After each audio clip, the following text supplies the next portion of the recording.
दिक्कत क्या है मुझे अभी उसका आंसर नहीं मिला है, लेकिन क्वेश्चन आपसे, सवाल आपसे ये है कि आप इसे लागू नहीं करा सकते, आपको इसमें बहुत सारे एग्जेम्पशंस देने पड़ेंगे। ये सिर्फ चुनावी शगुफा है आपकी तरफ से। सुनिए, शर्मा जी, समाजवादी पार्टी की मांग है कि हाँ देखिए सुचरिता जी, मैं जो बात कहना चाह रहा हूँ, अभी आपने दो पार्टी के एक राजनीतिक विश्लेषक और एक समाजवादी पार्टी के प्रवक्ता से आपने बात किया। हाँ।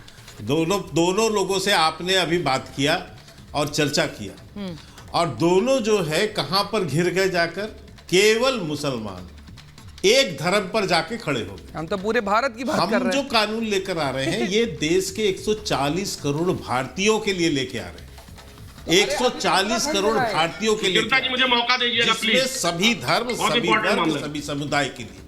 कानून किसी एक धर्म के लिए नहीं होता। पहले तो इस संकीर्ण सोच से इन्हें बाहर निकल जाना। राष्ट्रीय लेवल पे तो आपके पास ब्लूप्रिंट नहीं है। आप कहां 140 करोड़ जनता के लिए लेकर के आए? आप मुसलमानों से ज्यादा बाहर निकल ही नहीं अरे मैं पूरे भारत की बात करूंगा, सुन लो, दलितों की भी बात करूंगा, मैं अनुसूचित जनजाति के लोगों की भी बात करूंगा, ओबीसी की भी बात करूंगा। क्या आपत्ति है आपको? ठीक है, मैं एक मिनट सुनिए सुचेता जी, नहीं, आप जवाब नहीं है ना आपके पास, आप भागने लगे। जैसे आपके पास सप्लीमेंट्री, मेरे सवालों को एग्जेम्पशंस है, लेकिन बाकी लोग एक एक करके बात करें प्लीज, रिक्वेस्ट है आप सबसे।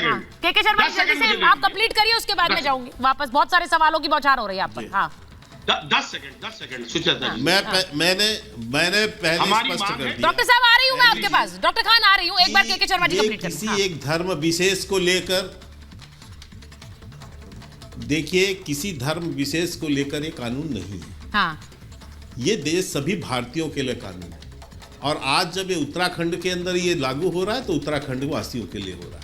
वहाँ जितने भी धर्म के लोग हैं सबके लिए समान रूप से कानून किसी के धर्म को जो न रोकता न उनकी स्वतंत्रता पर हस्तक्षेप करता। अब रही बात इनकी संकीर्णता क्या है, अभी जब आपने इन पर कानून पे बात किया तो ये चलेगी कि रिप्रेजेंटेशन कितना मिल रहा है, मुसलमानों को कितना मिल रहा है। नहीं वो सही बात है। अरे भैया, ये मुसलमान हिंदू से बाहर निकल जाओ। बर्बाद कर दिया मुसलमानों को आप जैसे लीडरों ने, आप जैसे लोगों ने बर्बाद किया है अपनी कौम को। अच्छा, वो साध्वी प्रज्ञा ठाकुर जो ये कौम ही आपको जो है, आपकी ही कौम एक दिन आपको पलट के रख देगी, जिनको माननीय प्रधानमंत्री जी ने दिल से नहीं माफ करा। और ये यहाँ के परवेश वर्मा क्या कर रहे थे? आप कर रहे थे, वो भड़काने वाली बातें, वो भड़काने वाली बातें मत बनो। और आपके, अच्छा ये बताइए, साक्षी महाराज जी ने ये नहीं कहा कि 2024 में मोदी जी आएंगे तो उसके बाद इलेक्शन नहीं होंगे? वो तो भारतीय जनता पार्टी के सांसद हैं। साक्षी महाराज ने ये बात बोली नहीं बोली? आज तक चुप्पी साध लेते हैं भारतीय जनता, उस दिन क्या हो जाता भाई? ये किस तरीके के हमला नहीं लगता? अश्विनी जी के पास जा रहे हैं, गजब बात है भाई। 24 के बाद चुनाव नहीं होंगे। अश्विनी जी, ये जो बातें चल रही हैं, मेरा मकसद आज ये है, आपने कहा साक्षी महाराज ने बोला, आपने कहा साक्षी महाराज ने बोला, बहुत से लोग ये उनकी चेष्टा हो सकती है, इसको बयान माना नहीं जा सकता है, ये मैं खुलकर कह रही हूँ। मतलब ये सच्चाई नहीं है, ये सच्चाई नहीं है, मैं ये कह रही हूँ, और ये उनकी चेष्टा हो सकती है। जनता पार्टी ने किसी ने भी आकर के खंडन आज तक नहीं करा। करना चाहिए इस देश में ऐसे बयानों का खंडन करना चाहिए। मैं तो यही कह सकती हूँ, के शर्मा जी करेंगे। जुल्म नहीं है, ये बयान है, अब इसको भी जुल्म बना दीजिए, जुल्म बना दीजिए। इसमें भड़काऊ क्या है? तो मतलब अगर भड़काऊ क्या है? तो अब ये एक और डिबेट शुरू हो जाएगी। अगर वो कह रहे हैं कि 24 के बाद चुनाव नहीं होंगे, ये बीजेपी के ऊपर दारोमदार है कि वो ऐसे बयानों पर स्पष्टीकरण नहीं देती है, तो आप खुलकर एक्सपोज करिए, आपका काम है। मैं एक बार अश्विनी जी आपके पास आ रही हूं, मुझे सीधा जवाब इस बात का चाहिए। यूसीसी पर बार बार ये कह रहे हैं कि कोई राय मशवरा नहीं है, मुसलमानों को नुकसान है, और राय मशवरा के बिना ये नेशनल लेवल पर 20 लाख के करीब सुझाव आए हैं लॉ कमीशन को। मुझे लग रहा है अश्विनी जी तक आवाज नहीं आ रही है। एक बार जरा चलवा देते हैं लोगों की राय। मैं जरा लोगों की राय एक बार सुनवाना चाहती हूँ, बड़ी इंपॉर्टेंट है। प्रेम कुमार जी आप भी सुनिए कि लोग क्या कह रहे हैं। हमने लोगों से पूछा यूसीसी क्या देश में आना चाहिए उत्तराखंड के बाद, सुनिए। अब मैं ये देश के सभी मुख्यमंत्री से आग्रह करता हूं कि ये कोड को सभी लोग अपने अपने राज्य में शामिल करें।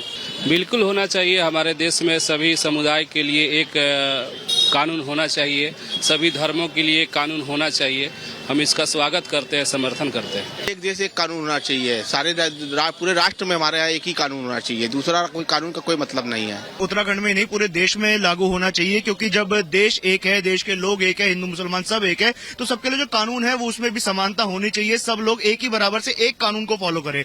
बहुत ही देर हुआ, लेकिन चलो देर आए दुरुस्त आए। और यदि सरकार बढ़िया इंटेंशन के साथ यदि कर रही है तो निश्चित रूप से ये मील का पत्थर भारत के इतिहास में साबित होगा।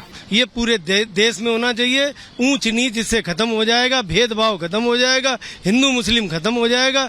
ये अलग अलग अपने फायदे के लिए, वोट बैंक की राजनीति के लिए जो लोग काम करते हैं वो काम बंद हो जाएंगे अगर यूसीसी लागू हो जाएगा।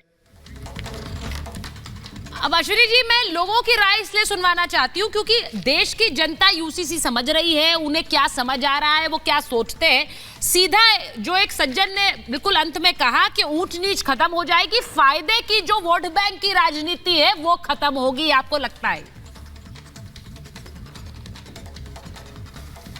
देखिए सुचेता जी, जो कोई भी कानून बनता है ना, ऐसा नहीं कि उससे सबके ऊपर उससे प्रभावी होते हैं। जैसे बलात्कार का कानून है, जो बलात्कार करेगा उसके ऊपर लागू होगा ना। ट्रैफिक का कानून है, जो ट्रैफिक लाइट तोड़ेगा, हेलमेट नहीं लगाएगा, उसको चालान होगा। चोरी का कानून है, तो जो चोरी करेगा वो पकड़ा जाएगा, सब थोड़ी पकड़े जाएंगे। ऐसे ही जब यूनिफॉर्म सिविल कोड आ गया है तो सबको इसमें परेशान होने की जरूरत नहीं है। जो बाल विवाह नहीं करता उसमें कोई दिक्कत ही नहीं है। हाँ, जो 18 साल के पहले शादी करता है उसको थोड़ी दिक्कत आएगी, उसको बच्ची को अपनी पढ़ाना पड़ेगा। अब जब बेटी पढ़ेगी तो बेटी आगे बढ़ेगी। बेटी 12वीं कर लेगी, समझदार हो जाएगी, उसका स्वास्थ्य अच्छा रहेगा, शादी जल्दी हो जाती है, कुपोषण की समस्या होती है, खून की कमी होती है, उससे वो बचेगी। पता चला जल्दी शादी हो जाती, 14-15 साल में 2-3 बच्चे हो जाते हैं, उससे वो बचेगी। तो इसका मतलब ये हुआ कि यूनिफॉर्म सिविल कोड सबके लिए अच्छा है। जहां तक बार बार अजीज खान काम करें, मैं कह रहा हूं हिंदू, जैन, बौद्ध, सिख के लिए यूसीसी का कोई फायदा नहीं है। क्यों?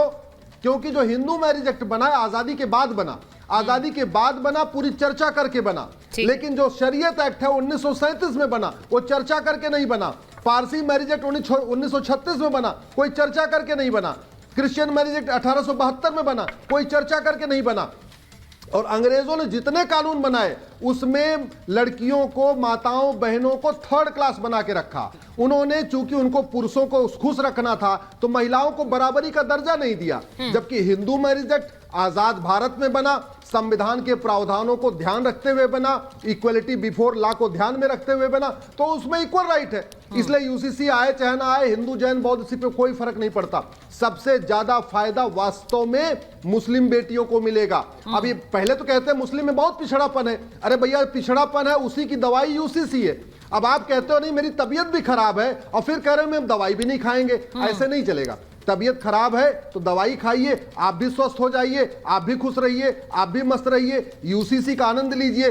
शादी विवाह की उम्र एक समान, गुजारा भत्ता एक समान, ग्राउंड्स ऑफ डिवोर्स एक समान, प्रोसीजर ऑफ डिवोर्स एक समान, बच्चा गोद लेने का अधिकार एक समान, बच्चे के भरण पोषण का अधिकार एक समान, विरासत का अधिकार एक समान, वसीयत का अधिकार एक समान, माता पिता की देखभाल का अधिकार एक समान, एक पति एक पत्नी का नियम एक समान, और कुरीतियां खत्म। और ये कुरीतियां कहां की हैं? बाहर की हैं। भारत की कुरीतियों पे कानून बना, छुआछूत के खिलाफ कानून बना, सती प्रथा के खिलाफ कानून बना, लेकिन अरब वाली कुरीतियों के खिलाफ कानून नहीं बना, हलाला के खिलाफ नहीं बना, मुता के खिलाफ नहीं बना, मिस्यार के खिलाफ नहीं बना, तहर्रुस के खिलाफ नहीं बना, तलाक़े नहीं बना, तलाक़े किराया पे नहीं बना। ये यूसीसी को खत्म करेगा।